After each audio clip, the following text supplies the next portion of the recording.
My very special guest, Mark Hamill. Mark, welcome to Radio 1990. You say thank you, Lisa. Then we'll do the same thing for Night Flight, and then we'll just go right into questions, okay?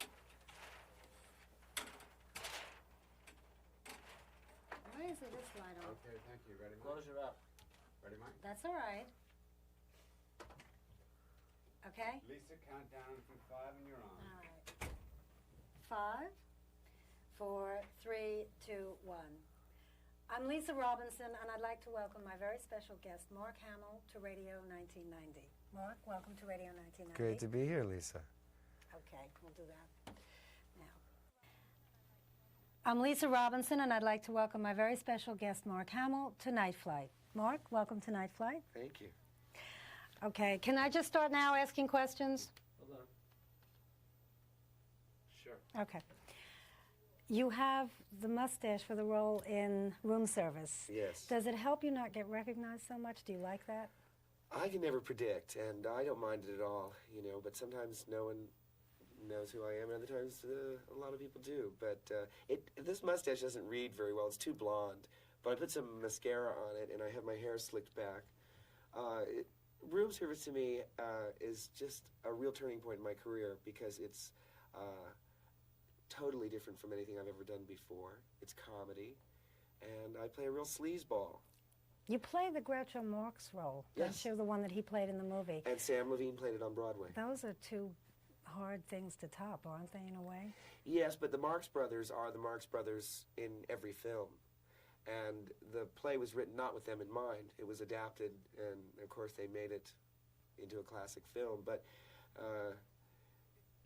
I don't think there's really any chance of comparison. I certainly hope not. I wouldn't want to compete with Groucho. You've done quite a bit of theater. You were in Amadeus. You won a Drama Desk nomination. You're now doing this Room Service. Yes. Do you still feel that people will constantly, for the rest of your life, associate you with Luke Skywalker? No, I don't. The person who helped me, when I met Mickey Rooney backstage at Sugar Babies, he said, "Do you know how long I was Andy Hardy?" Eventually you just grow out of it. I'm very proud of the Star Wars films. I think they were fun, but they're not my life, you know. I mean, I always make the analogy that it was like high school for me, but I don't want to be forced to go to high school for the rest of my life. And I've had a much easier time breaking the mold in the theater. But I'm sort of at an in-between age, really, for films, because I'm too old to play teenagers, and I'm not really accepted as a full-grown man who could possibly be married with children. And Why? Do you think it's because you look young? Yes, probably. Even in some of the reviews, even the good reviews said that he's an awfully young producer, but I think that seems right. I think I probably, on stage, I probably read like 30, and that makes Gordon Miller a very hungry, passionate producer. This is a play that has not a thought in its head other than to make everyone forget their troubles and laugh. And it's such a wonderful medicine to hear the waves of laughter coming over the footlights, and I have a funny role, but there are 12 wonderful roles, and Alan Arkin directed and brought in some Second City people of his that he'd worked with before, and we have a real playwright, Keith Radine, who has Rum and Coke at the Public Theater, playing the playwright. I'm having the time of my life. It is so much fun. And I don't really worry too much. You know, I'm always confused by people that say, oh, well, he was typecast. It doesn't make sense to me, because typecast implies that you play the same role over and over and over and over. And not only do I think the 3 roles in George Lucas's films were different, because that character grew in each film, but every role I've played has been different. So, I mean, when I read that, I'm kind of confused, but I figure, well, they just don't follow my career. They're relating specifically to the space movies. I don't like to call them by their real title because they appropriated our name. I should call them the Strategic Arms Defense Trilogy. I'm real mad about that. That's no fair. It's taken what was meant to be escapist fantasy for children and brought a deadly nuclear reality to it. And now, I mean, I figure, can't they sue? This is funny because Gordon Miller is threatening to sue people all through the play. In this 1937, I thought America only became sue-happy like in the 60s. I don't think anything's changed. But I'm really, always really. ranting and raving. I'll sue the hotel for $100,000, you know? And I love it. It takes a lot of my aggression and angst out. As far as the trilogy is concerned, when you signed up to do the first one, you knew you were going to be doing the second two, but you had no idea what they were going to be about? Provided the first one was a success. Oh. We were told that it was basically a three-part story, and that if the first one were a success, that we'd go on and do two more. And when I read it, I thought, gee, I bet you this will be as popular as the James Bond movies. You knew. I thought it was, sure. I mean, I didn't think it was going to be, I didn't think we'd have bubblegum cards and coffee mugs. And coffee mugs. I didn't think I'd be a toothbrush. But how do you feel about all that merchandising? Well, when I was little, I remember all the Beatles merchandising. I think it's supply and demand. You know, if kids really, really take to a film like that, then they want to eat it and sleep on it and wear it. I read that you said you loved being in the Marvel comic, because sure. Particularly when you were a kid, your father didn't let... Wait yes. a minute. Let me... Well, that could be my agent. Let me do that again. You said that you like... What? Let me unhook the phone. Okay, stand by. I'm going to undo the phone. Mark, could you pull your sweater down, please? Sure. Yeah, microphone. Monitor, can you see the monitor? I can see the monitor. I can't see It's it. all right now. Oh, I see. Okay. That was your agent. Ooh. I'll sue. How exciting. I'll sue him. I'll sue her. Okay? We don't have to start and stop again, right? We can just go? Mike? What I'm going to do is I'm just going to pull out through a wide shot.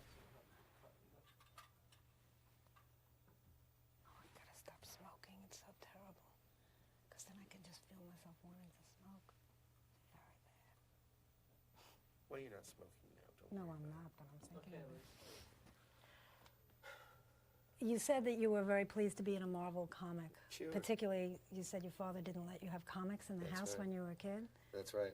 Well, one of my hobbies is collecting Golden Age comic books, DC and Marvel, and it's a hobby. And I think it probably was fueled by the fact that they were forbidden when I was a kid. And You let your kids have all that stuff. sure. You have a garage full of all the stuff from Star Yes, Wars? my apartment in New York doesn't really hold everything, so we have sort of a large attic and garage out in California. Although who knows, it might have slid into the Pacific Ocean by now. Do you think there are a lot of kids that are really intense, you know, these science fiction fanatics, Yes. and the kids that really were aware of you from Star Wars? Do they come see your play, any of them?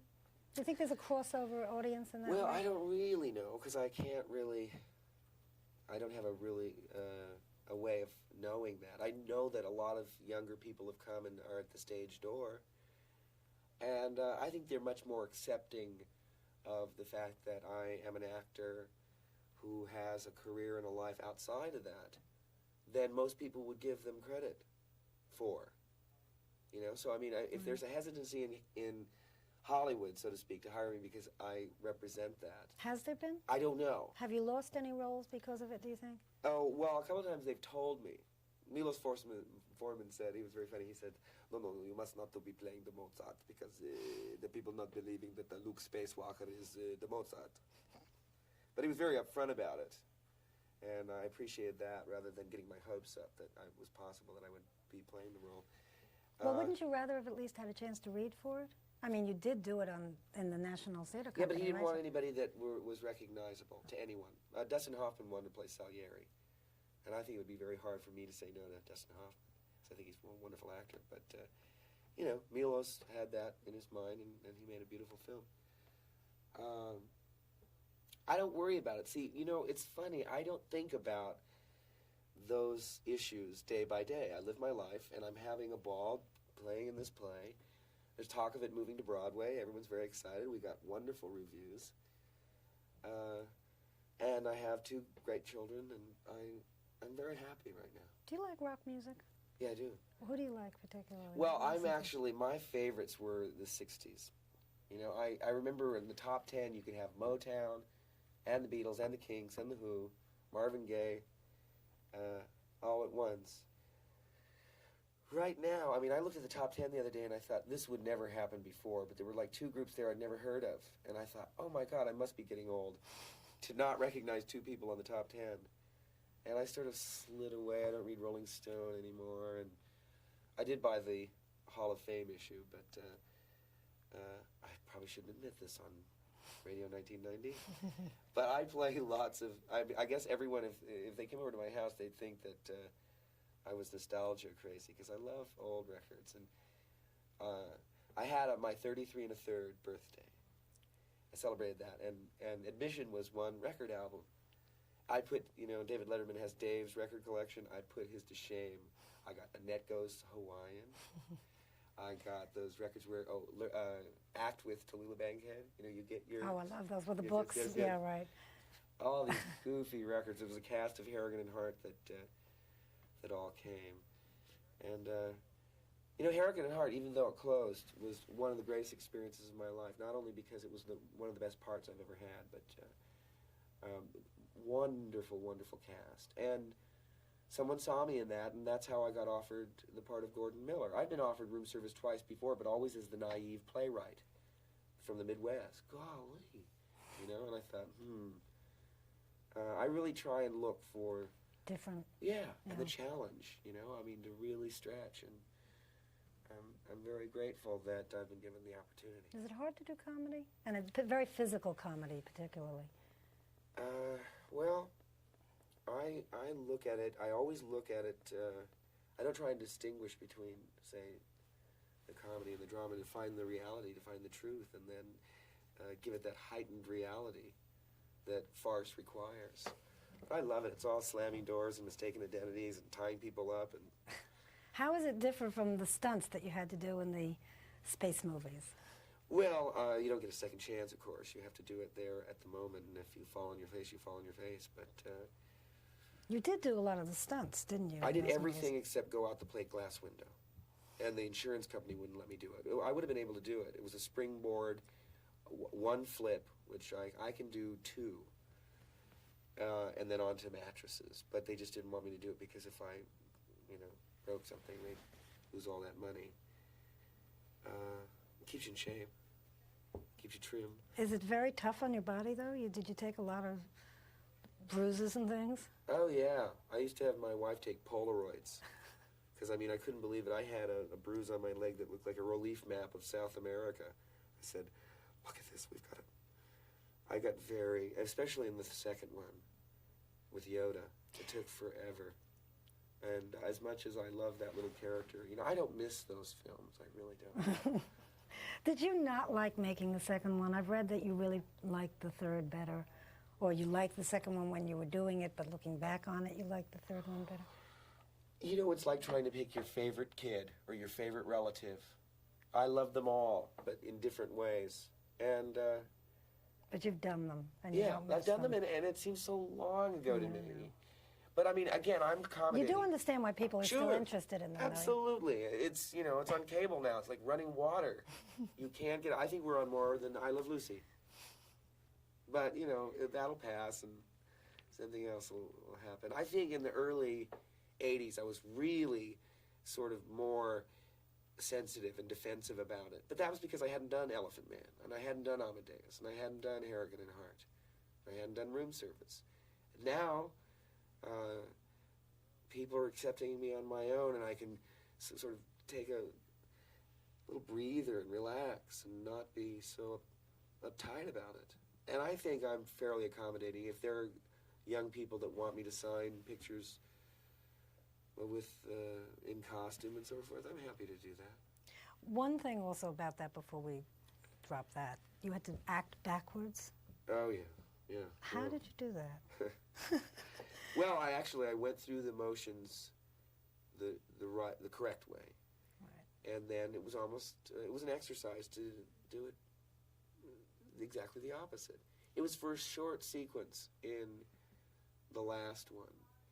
And so I had my sword. I backed into the shot, turned, and threw it out of my hand so that it looks as though I get the sword and walk away. It's a challenge. What challenges you now? What other things would you like to do? I know you're right in the middle of this play now, so it probably... Yeah, 8 a week is enough. But and of course, there's the famous eating scene. We're in the play. We're being held prisoner in our hotel room because we can't pay our bill. And they cut off room service. And we bribe a waiter by promising him a part in our play that we're producing. So he brings us this big table full of food.